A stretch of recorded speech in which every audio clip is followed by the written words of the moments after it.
El principio de la sabiduría, dice la Escritura, Proverbios 1:7, es el temor de Jehová. Los insensatos desprecian la sabiduría y la enseñanza, amonestaciones de la sabiduría. Esa amonestación de la sabiduría es el título de lo que sigue. Pero quedémonos con la frase, el principio de la sabiduría es el temor de Jehová. Padre Santo, amado Dios, gracias te damos una vez más por tu presencia en nuestras vidas, Señor Jesús. Te pedimos, amado Rey, que por favor nos bendigas a través de la Sagrada Escritura, la enseñanza, Señor, que nos das en este día. Háblanos, Señor, al corazón.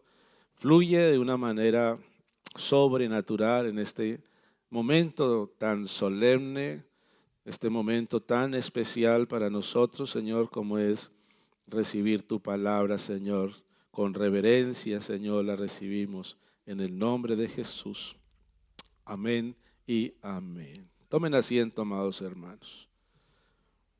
Bueno, la semana pasada estuvimos hablando acerca de actitudes, diversas actitudes, y hablamos acerca de entre otros, de los necios, las características de los necios. Y hoy quisiera hablar un poco y que estudiáramos un poco acerca de algunas preguntas que es importante que como gente sabia se responda a sí misma. Porque cuando Salomón escribe y él termina su discurso allá en el libro de Eclesiastés, un hombre que todo lo había experimentado, placeres, economía abundante, riquezas, sabiduría, tantas cosas que él ostentó y que al final él dijo, el final del discurso es que todo es vanidad. Y al final, temer a Dios.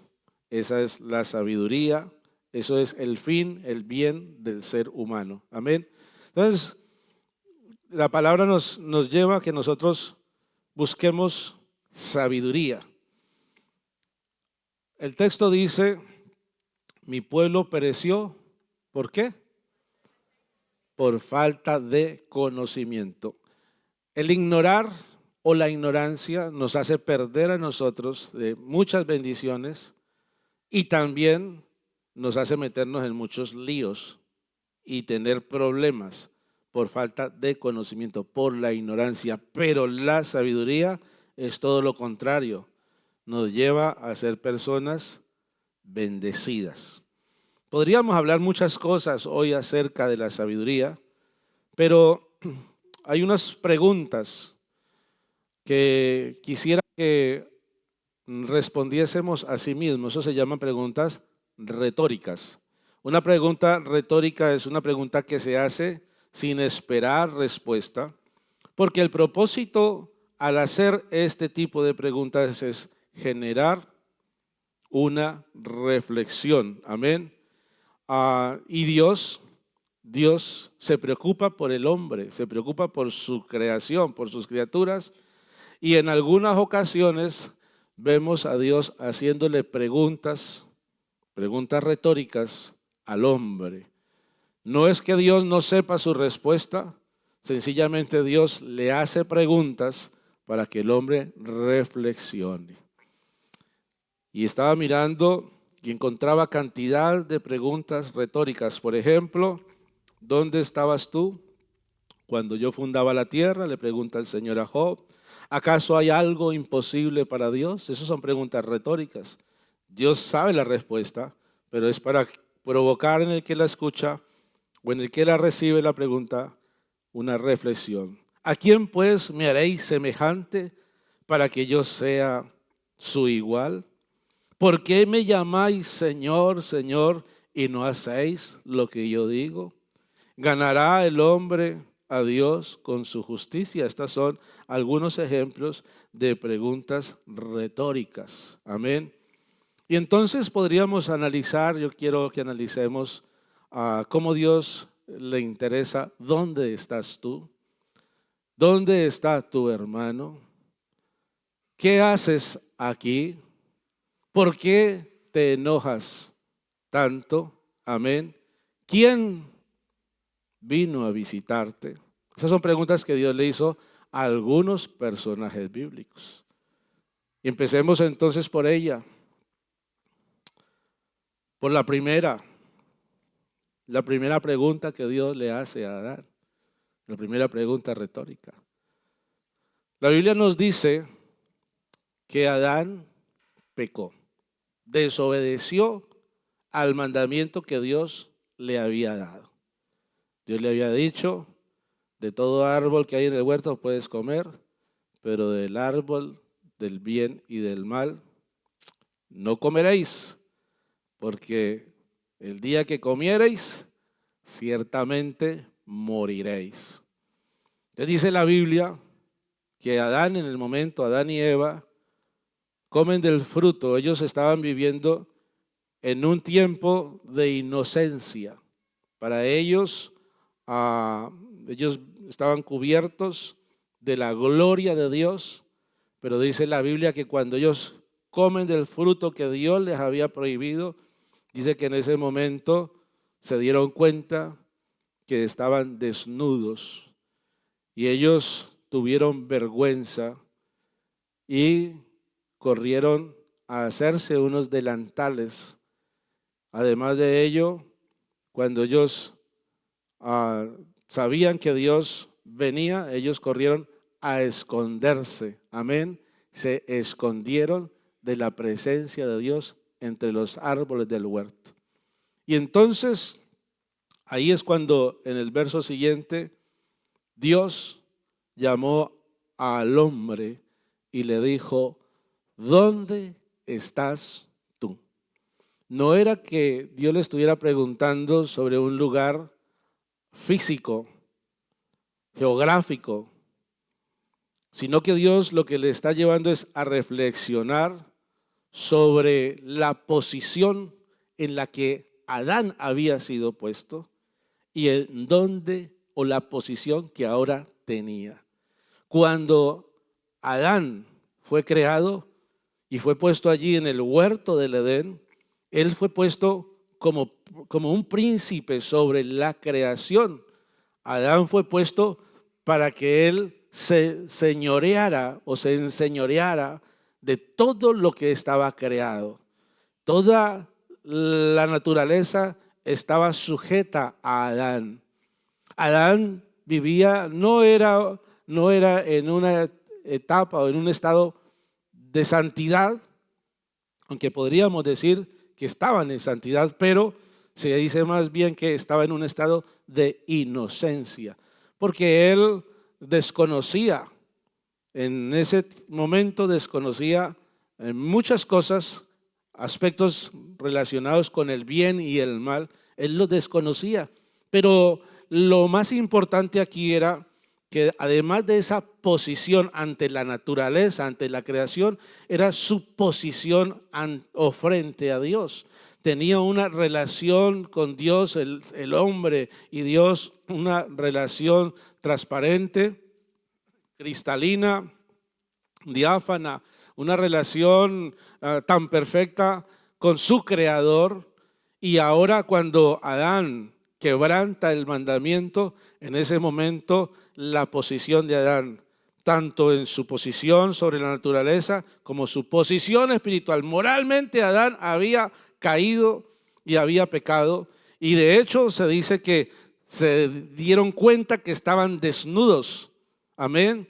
Y ahora entonces ellos corren a esconderse. La gloria de Dios les cubría y corren a esconderse, porque el pecado provoca muchas sensaciones.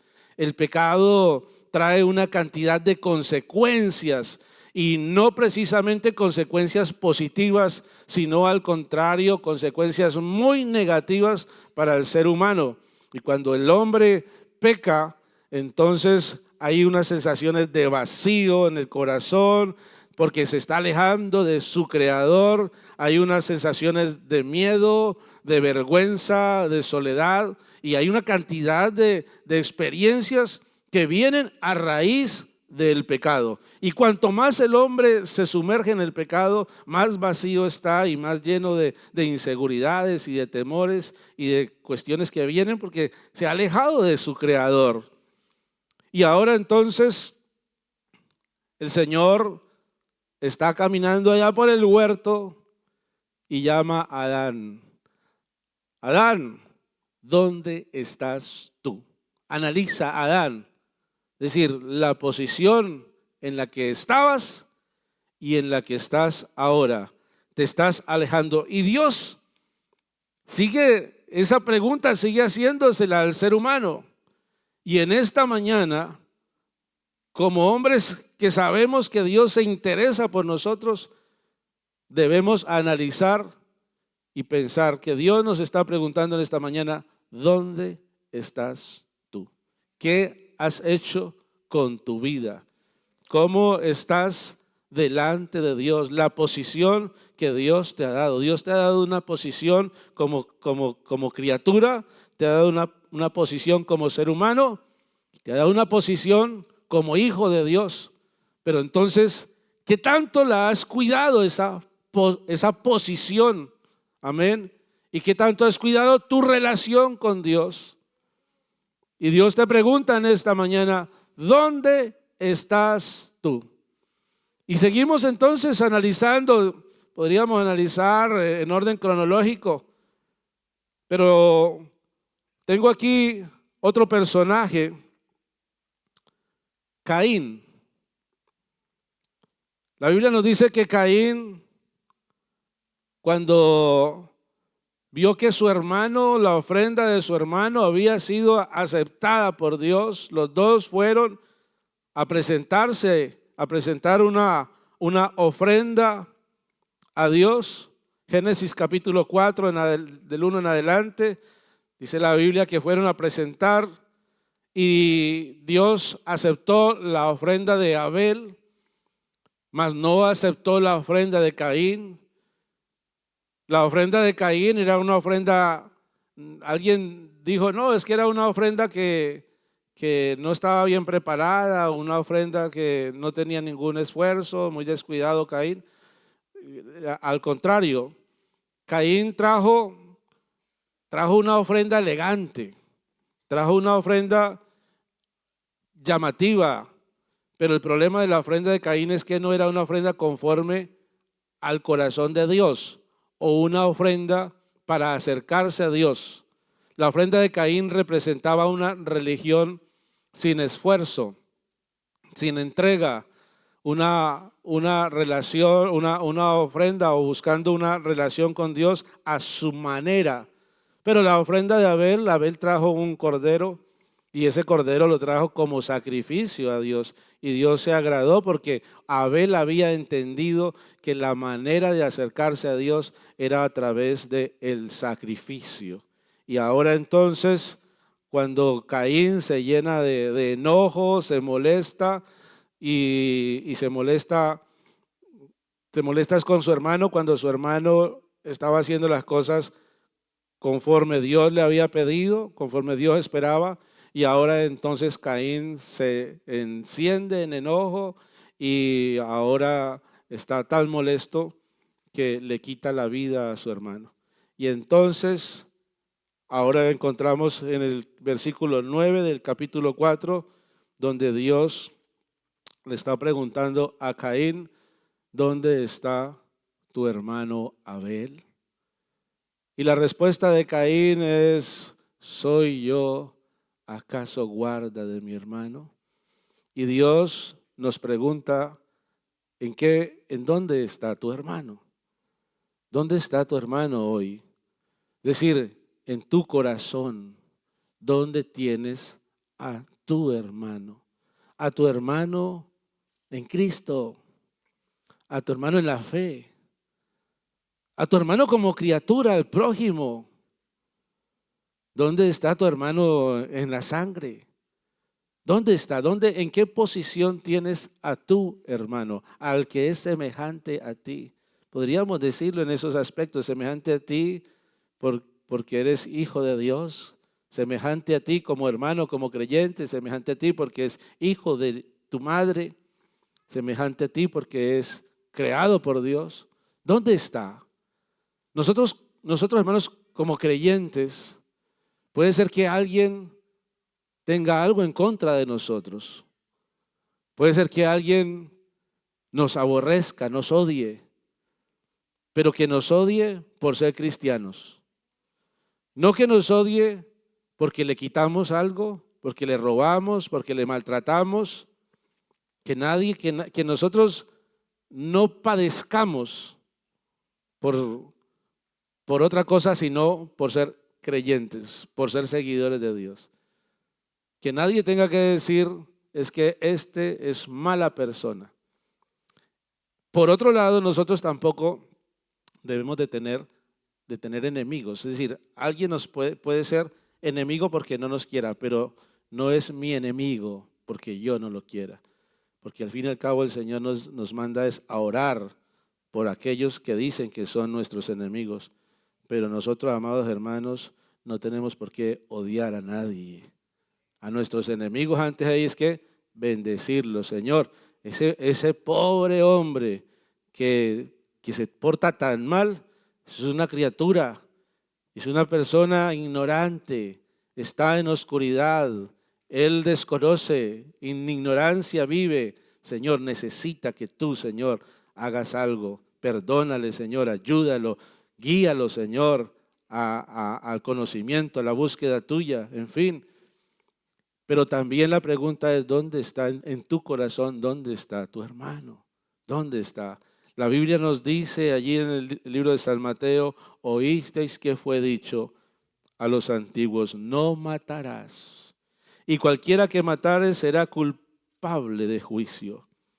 El verso 22 dice, pero yo os digo que cualquiera que se enoje contra su hermano será culpable de juicio.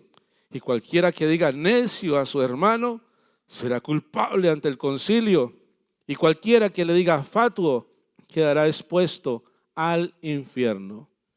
Así que la Escritura nos manda a nosotros, cuando el Señor está preguntando, ¿dónde está tu hermano? Dice, mi hermano está en mi corazón. Yo oro por mi hermano, amo a mi hermano. Pero no, mi hermano, no, yo no sé de él, ni me interesa mi hermano. Yo es que paso de mi hermano. No, la Escritura, el Señor nos insta a que nosotros pensemos que nuestros hermanos deben de estar en el corazón. Lo amamos, le respetamos, oramos por él, pedimos que el Señor lo ayude y que lo bendiga en gran manera. Otra pregunta retórica que el Señor le hace es a Elías. Elías, conocido como el profeta del fuego. Elías es un hombre que cuando uno estudia su vida, uno se llena de admiración, porque podríamos decir, como dijo la viuda, es un hombre de Dios, un varón de Dios, Elías. Elías, como el profeta Samuel, que Dios decía de Samuel que cuando Samuel hablaba, el Señor le oía. Samuel decía, habla Señor que tu siervo oye. Pero el Señor también, las palabras, las oraciones de Samuel, Dios le respondía y no dejó caer a tierra ninguna de sus palabras de Samuel. Pero hablando de Elías, conocido como el profeta del fuego, Elías iba a una audiencia con el rey y no necesitaba pedir audiencia, solamente llegaba y alguno que no lo conocía, pero había oído hablar de Elías, y cuando se paraba enfrente para no dejarlo pasar, Elías decía, vive Jehová en cuya presencia estoy, y ya habían escuchado que Elías era un varón de Dios y lo dejaban pasar. Elías era un hombre con un carácter, una pasión, un deseo, un celo por las cosas de Dios. Y se enfrenta en una ocasión a 3 años de sequía, ora Elías y hay un poco más de 3 años de sequía en la nación y después él mismo hace oración y esos 3 años de sequía ahora viene una lluvia abundante y Elías ora para que llueva y llueve. Luego Elías se enfrenta con 500 profetas de Baal y 450 profetas de Acera, dioses de los dioses babilónicos, dioses paganos, y se encuentra con esos, con esos profetas, y dice la Biblia que los destruyó a todos. 950 profetas se enfrentan contra Elías en un sacrificio, y el Dios que hiciera descender fuego del cielo, ese sería Dios. Y la Biblia dice que los profetas de Baal clamaron y clamaron, y Baal no, por ningún lugar no se vio ninguna seña de el poder de Baal, pero cuando Elías clama a Jehová, cae fuego del cielo y el sacrificio es consumido. Es decir, que uno ve en Elías un hombre que tenía de Dios, que tenía no solamente palabra de Dios y que tenía temor de Dios, sino que tenía un respaldo sobrenatural de Dios. Hacer caer fuego del cielo, orar para que no llueva y el cielo cerrarse, y orar para que llueva y el cielo nuevamente abrirse. Pero dice la Biblia que llegó un momento donde Elías recibe una razón de la esposa del rey Acab, Jezabel, y la reina le manda a decir: que Dios me haga y aún me añada si mañana a esta hora no lo dejo como uno de esos profetas. Es decir, lo voy a mandar a matar. Y Elías sale huyendo. Y ahí entonces dice la escritura que Elías llega a un lugar, un desierto, cansado. Le dice: Señor, quítame la vida, pues yo no soy mejor que mis padres. Yo no soy mejor que ellos. Quítame la vida. Y entonces se queda cansado y se duerme allá. Viene un ángel y le trae una torta, lo despierta. Elías, levántate y come, porque largo camino te resta.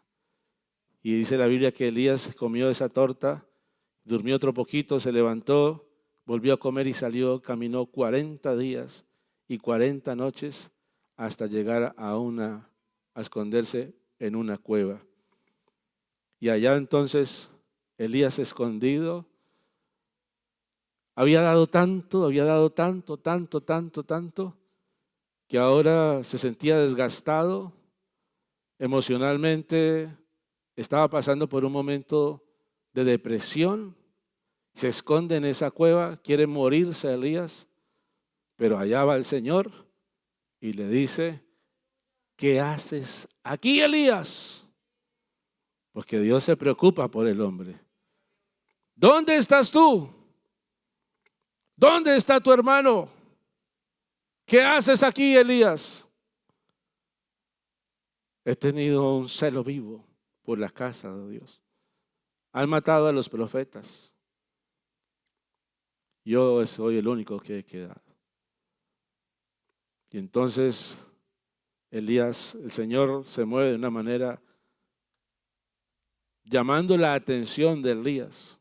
Dice la Biblia entonces que en ese momento Elías allá en esa cueva escuchó un viento fuerte que tumbaba los árboles y sonaba fuertísimo el viento, y Elías salió de la cueva para ver si Dios estaba ahí. Y luego dice que hubo un terremoto que movía las piedras y las montañas, y Elías mirando a ver si veía a Dios. Y luego dice la Biblia que hubo un fuego y Elías buscando en el viento, en el terremoto y en el fuego, buscando la presencia de Dios, porque se sentía solo, se sentía abandonado, se sentía afligido. Pero entonces dice que en ese momento hubo un silbo apacible y Elías pudo entender que ahí estaba Dios. Y entonces Elías sigue ahí en esa cueva, pero vuelve y escucha la pregunta de Dios: ¿qué haces aquí, Elías?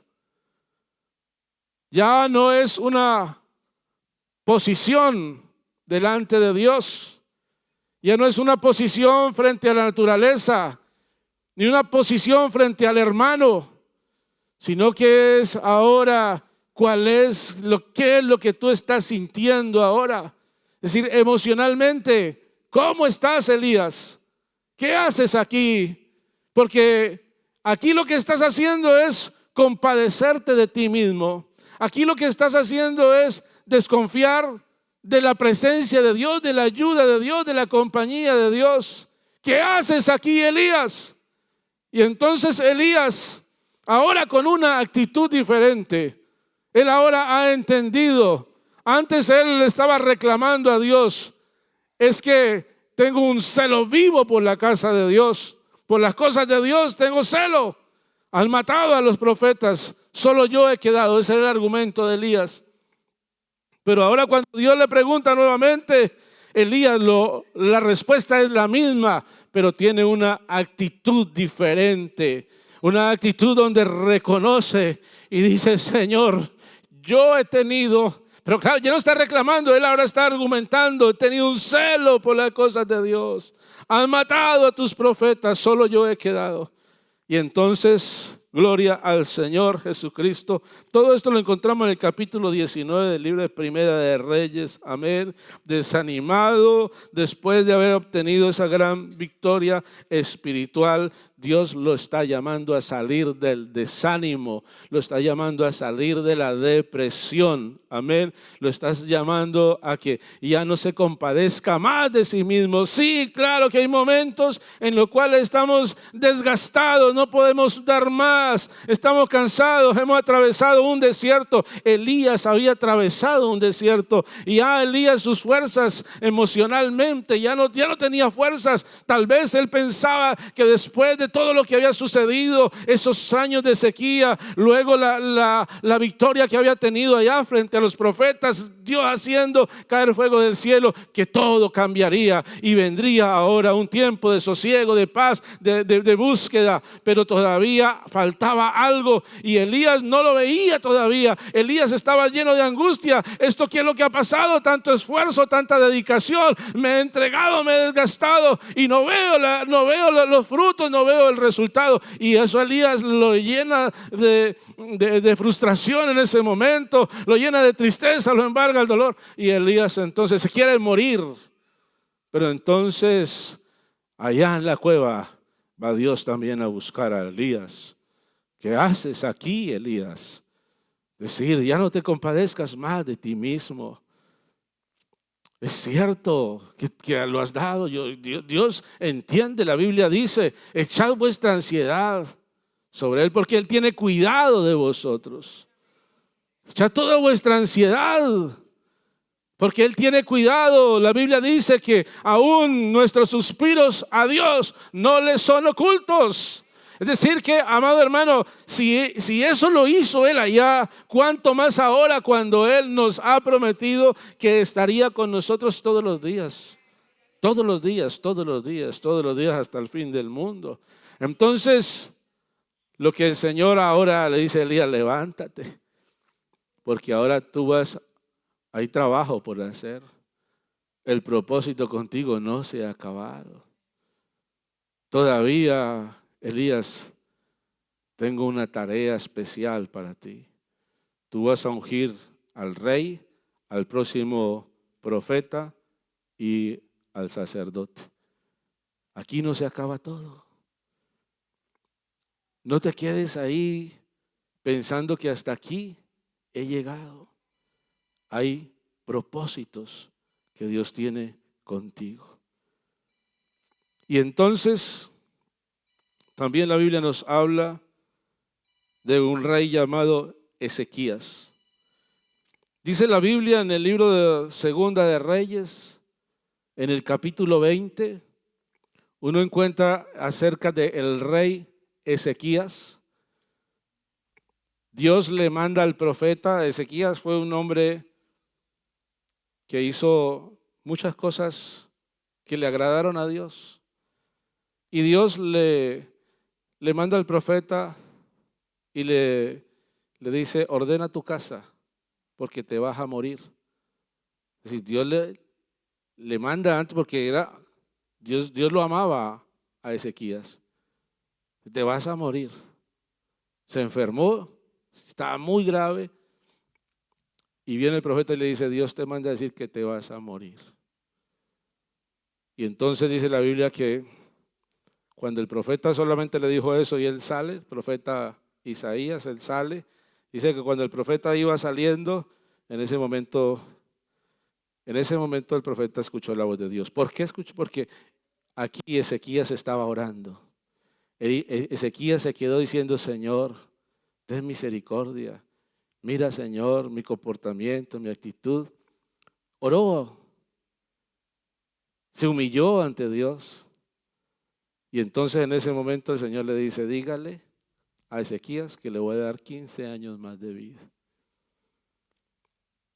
Dice que se curó y vinieron de Babilonia unos embajadores a visitarlo y a traerle presentes porque se había curado, como a regocijarse con él. Pero entonces, dice la Escritura, Segunda de Reyes 20:15. Y él le volvió a decir, estos hombres que vinieron, el rey Ezequías los recibió y los llevó y les abrió el palacio, las cámaras secretas, les abrió y les mostró los tesoros, les mostró las armas, les mostró las bendiciones que Dios le había dado a Ezequías. Y entonces viene el profeta Isaías, viene y le dice, ¿quiénes son los que vinieron? Es decir, eso es una pregunta de parte de Dios. ¿Quién vino a tu casa? ¿A quién has recibido en tu casa? ¿A quién estás recibiendo en tu casa? ¿Qué vieron? Dios se lo está preguntando, ¿qué fue lo que ellos vieron? Porque lo está llevando a reflexionar su imprudencia. Porque, amados hermanos, nosotros debemos de ser muy prudentes y no jactarnos de las bendiciones que Dios nos ha dado, ni abrirle el corazón a cualquiera y mostrar fortalezas, pero también cuando conocen las fortalezas pueden conocer las debilidades. No todo el que llega a tu vida llegará con buenas intenciones. Y nosotros debemos de ser prudentes. Cuando alguien llega a nuestra vida, nosotros no tenemos que abrirle el corazón ya de par en par y mostrarle nuestros tesoros y publicarle toda nuestra vida, porque si no somos prudentes, lo que nosotros mostremos puede ser usado en nuestra contra. Y entonces lo que hizo Ezequías fue, él sin ser un hombre prudente, sino que más bien actuó neciamente, actuó con orgullo y empezó a mostrar lo que él tenía. Cuando lo que él tenía que haber hecho era haberle dado la gloria a Dios y haberle contado a esa gente que vino a verlo a él, haberle contado cómo Dios lo sanó a él, cómo Dios le dio una señal donde el sol no siguió su curso normal, sino que retrocedió el sol. Retrocedió el sol y es una señal, es un milagro extraordinario. Y no lo vemos a Ezequías hablándole a esta gente de Dios. Cuando alguien venga a nuestra vida, lo primero que tenemos que hacer es decir, todo se lo debo a Él. Todo lo que he recibido es por Él. Aleluya. Todo lo que tengo, todo lo que soy. Porque si tú empiezas a decir, no, que yo tengo esto, yo hice aquello, estás mostrando, estás actuando sin ser prudente y alguien puede usar lo que tú estás mostrando. Poco a poco, paso a paso, vas conociendo la persona, vas conociendo la intención, vas escuchando su discurso, vas analizando su contexto y vas decidiendo si entregas o no tu confianza. Y más bien lo que hay que hacer es siempre hablar de Dios. Y otra pregunta más. A él le preguntó quién vino a tu casa y quién le enseñaste. Y hay otro que le pregunta, ¿por qué te enojas tanto? Y ese fue Jonás. A Jonás Dios le dio una misión. Ve a Nínive y diles allá a los ninivitas que Nínive va a ser destruida. Jonás se va para Tarsis, no se fue para Nínive, cogió y compró un boleto que lo llevó, lo que quería era alejarse y esconderse de la presencia de Dios. Ustedes conocen la historia de Jonás.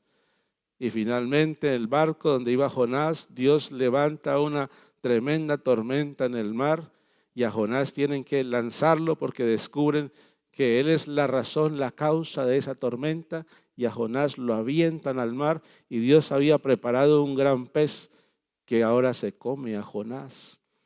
Y Jonás está allí 3 días y 3 noches en el vientre de ese pez y allá Jonás se arrepiente y le pide perdón a Dios y el pez lo vomita a Jonás.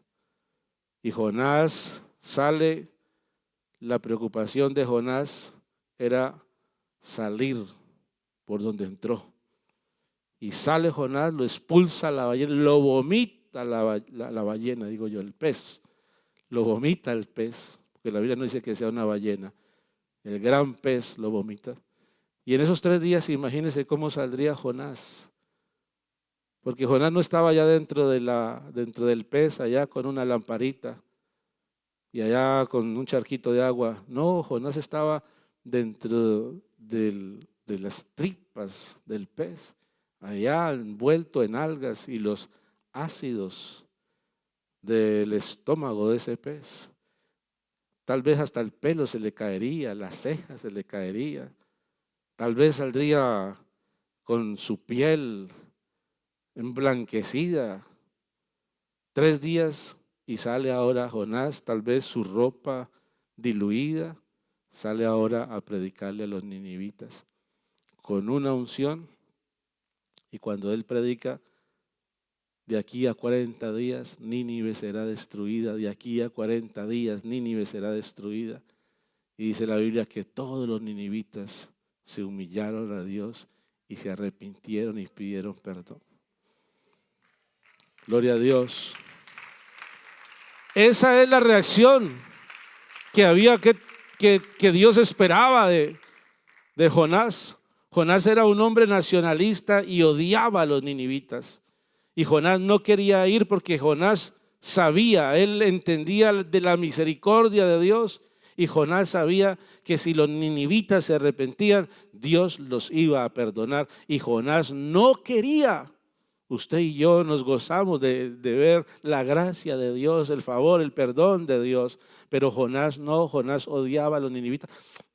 Porque los ninivitas habían sido crueles, asesinos, y habían tenido incursiones allá en la nación de Jonás y habían hecho muchas masacres y mucho daño. Y ahora Jonás decía, no, esa gente no merece perdón de Dios. Yo no voy a ir por allá a hablarles de Dios.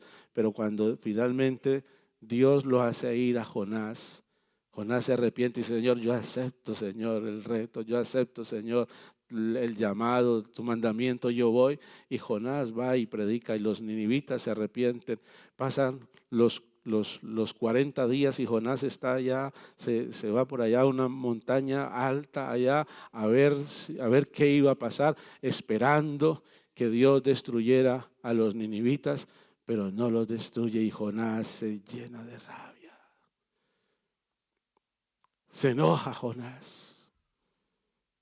Y entonces el Señor le dice: Jonás, ¿por qué te enojas tanto? Porque era un enojo que no tenía sentido, el enojo de Jonás. Al contrario, se enoja porque ve que otro prospera, porque a otro le va bien. Es un enojo que no tiene ningún sentido. Y entonces la palabra del Señor, cuando le pregunta al Señor, Jonás está molesto de ver la misericordia de Dios. Dios le hace ver que ese enojo es un enojo irracional, porque no comprende la misericordia de Dios. Y entonces este enojo representa la lucha entre el juicio y la misericordia. Y ahora entonces Jonás dice: sí, estoy enojado hasta la muerte. Quiere morirse Jonás de la rabia. Vean, amados hermanos, que la Biblia nos habla de la ira y nos dice: airaos, pero no pequéis. Es decir, que usted puede enojarse en un momento dado, pero con mesura. Es decir, sin ir a pecar. Porque cuando te enojas y gritas, cuando te enojas y ofendes a tu prójimo, no solamente estás ofendiendo a tu prójimo, estás ofendiendo a Dios. Entonces sí, nos llama, nos dice: Señor, usted tiene todo el derecho a enojarse. ¿Por qué te enojas tanto?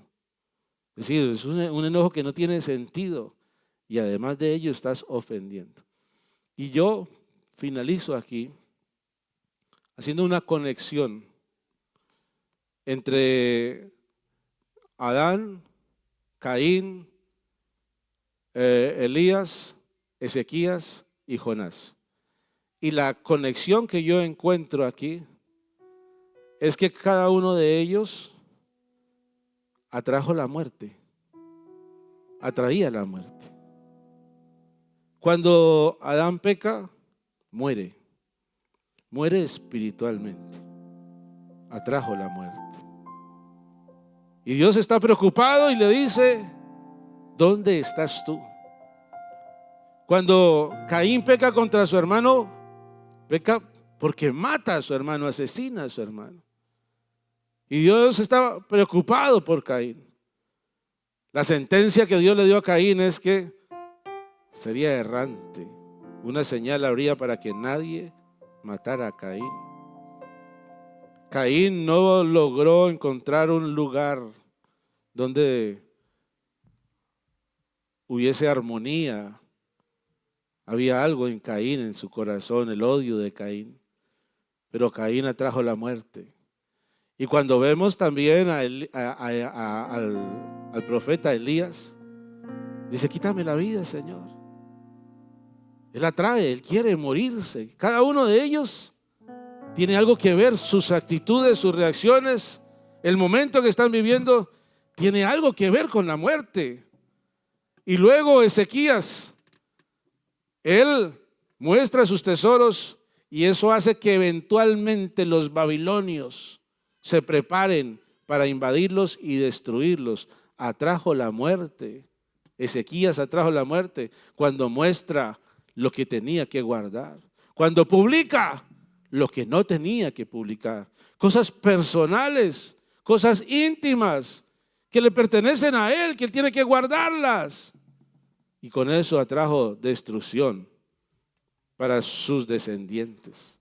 Ezequías y Jonás: Señor, estoy enojado hasta la muerte. Voy a invitarle a estar en pie. Dios nos pregunta en esta mañana a cada uno de nosotros. Dios se interesa en ti. Y Dios hoy, de una u otra manera, Aquí hay 5 preguntas y alguna de esas puede ser que vaya dirigida a ti, para que reflexiones. No es porque Dios no lo sepa, no es que Dios no sepa tu condición espiritual, no es que Él no lo sepa, pero Él quiere que tú reflexiones. ¿Dónde estás? ¿Dónde está tu hermano?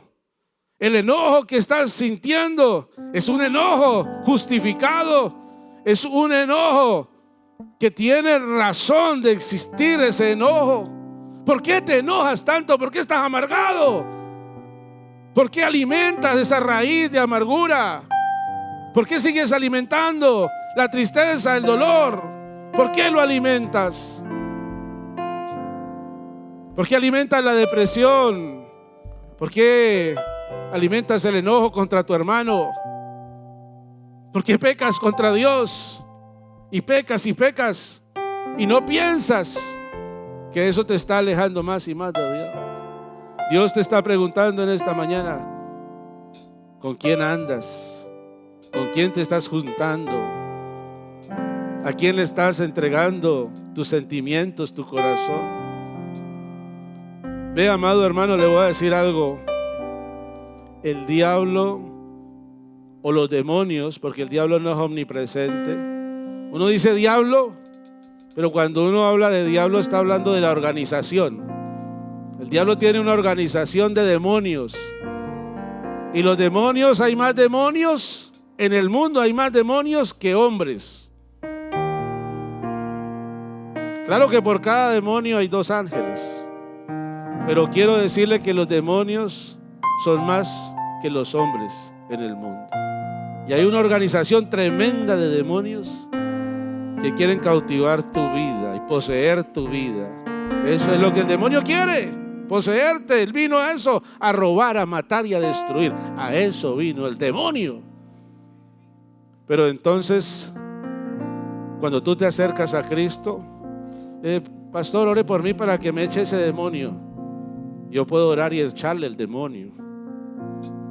Pero si tú sigues en esa condición, el demonio vuelve. Entonces la mejor manera para hacer la guerra espiritual, la Biblia dice: humillaos ante Dios. Resistid al diablo y él de vosotros huirá. Aleluya. Esa es la manera. Claro que lo reprendemos, claro que oramos, pero tú necesitas humillarte a Dios.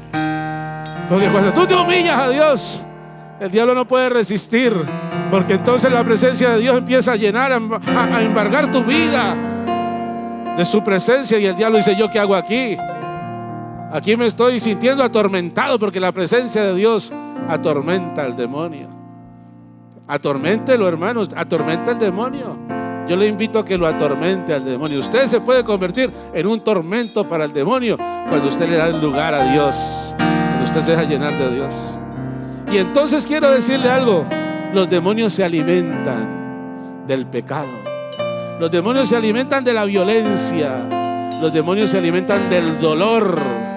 Cuando tú alimentas el dolor, cuando tú esa amargura la sigues alimentando y la sigues allí recreándote en ello, los demonios están felices. Aquí sigo, esta es mi comida. Esa es la comida del diablo. La comida del diablo es el maltrato, la violencia, el lloro, el lamento. Allá donde hay dolor, allá el diablo está feliz. Por eso Dios te pregunta: ¿dónde estás tú? ¿Dónde está tu hermano? ¿Qué haces aquí? ¿Cuál es tu estado emocional? ¿Por qué te enojas tanto? ¿Quién vino a verte a tu casa? ¿Qué le mostraste? ¿Qué es lo que le estás mostrando al enemigo? ¿Qué le estás mostrando? No le hablas al corazón, sé prudente. Al enemigo háblele palabra de Dios, háblele de Dios. Aleluya. Dios se preocupa. Sé sabio, sé sabio, sé sabio. Dios está preocupado por ti en esta mañana. Y Dios quiere que tú medites en esas preguntas retóricas. Le invito a que venga al altar. Le invito a venir al altar en esta hora. Aleluya.